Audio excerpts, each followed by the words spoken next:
Spider-Man might be one of the world's greatest superheroes, but he's far from perfect. In fact, you can say that Pete's just a dude, doing his best to do the right thing each and every time. But here's the thing, trying doesn't always yield the desired results. And in this video, we're going to tell you all about Spider-Man's greatest failures. Marvel Comics' Civil War event stands as one of the most iconic storylines to ever come out of the House of Ideas, and it's also home to one of the most unexpected status quo changes you'll find in Spider-Man's life. And little did he know at the time that it was going to be one of his biggest failures. My name is Peter Parker, and I've been Spider-Man since I was 15 years old. That's right, guys. This is one of those rare instances where the wall crawler willingly revealed his identity. Just for context, Spidey's one of those superheroes who holds his secret identity in utmost secrecy. So seeing him talk to the media and reveal himself as Peter Parker was an absolute mind-blowing moment at the time. Now, this might seem harmless enough. Hell, it's even admirable to see Pete reveal his true identity to everyone. But when you realize the kind of misfortune that this decision ultimately led to, then you'll realize that this is hands down one of his biggest failures. That is to say, Pete's big reveal led to Aunt May getting shot and put in a coma. Ouch. You'd think Pete would learn to avoid mistakes and failures after the events that happened when he outed himself as Spider-Man. Like we said, it all led to Aunt May being put in a coma after a hitman shot her. Well, prepare your spider butts, because Pete's about to fail yet again. In this case, he then made a deal with the literal devil of the Marvel Universe, Mephisto, to cure Aunt May. And, given this the literal personification of evil we're talking about, of course Spider-Man's deal was so one-sided that Elon Musk and Jeff Bezos nodded in approval when they found out about it. What I want is greater than what one paltry soul can provide me. I want that which gives you joy, that which sustains you in your greatest moments of despair. I want your love. I want your marriage. In exchange for curing Aunt May, Mephisto will erase Peter's history. Specifically, his marriage to Mary Jane will not have happened. And to make matters worse, they were expecting a child at this point, and that's going the way of the dodo, too. Oh, and just to add insult to injury, Spider-Man was the only person in the universe who would remember his past before the deal, just to remind him how much of a failure this all was. Yikes. Spider-Man rarely loses his temper, but when he does, it is not a pretty sight.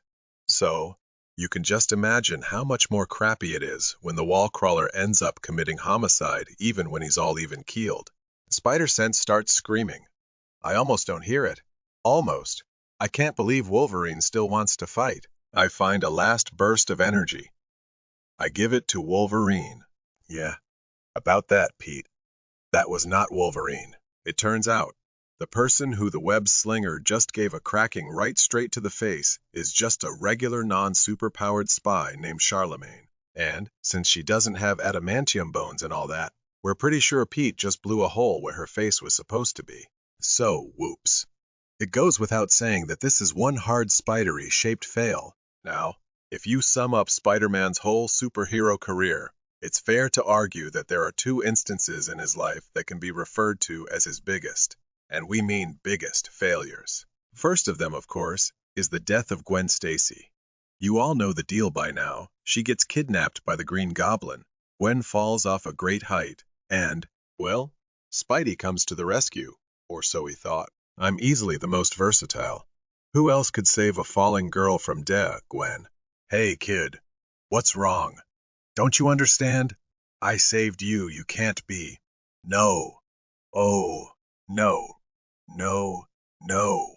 You see, guys, this happened relatively early on in Spider-Man's superhero career, and you can easily tell that he was yet to experience a tragedy of this magnitude. But, on the bright side, this massive failure ultimately turned the friendly neighborhood web-slinger into a better hero in his own right. Of course, if we're talking about Spider-Man's greatest failures, there's no way we cannot put this one in. You probably all know it by now. It's the death of Uncle Ben. Now, the thing is, Peter Parker wasn't so noble and heroic right from the get-go. Come on, guys. He was a 15-year-old kid. So, of course, that whole deal about power and responsibility didn't even occur to him. In fact, You can even say that Pete was kind of a dick before he experienced this failure, considering that he allowed a burglar to pass him by earlier, before Uncle Ben got shot, and it turned out that the person who killed Ben was the same burglar he allowed to get away. But, as with most things in Spider-Man's life, there are silver linings, people, and so a legend is born and a new name is added to the roster to the world of those who make the world of fantasy the most exciting realm of all. Yup, we wouldn't have Spider-Man without Uncle Ben's death, guys. How about you? What do you think are Spider-Man's greatest failures? Sound off in the comments below, and don't forget to give this video a like, subscribe to our channel, and turn on your notifications. Catch you later, guys. Only here at KRTV Marvel.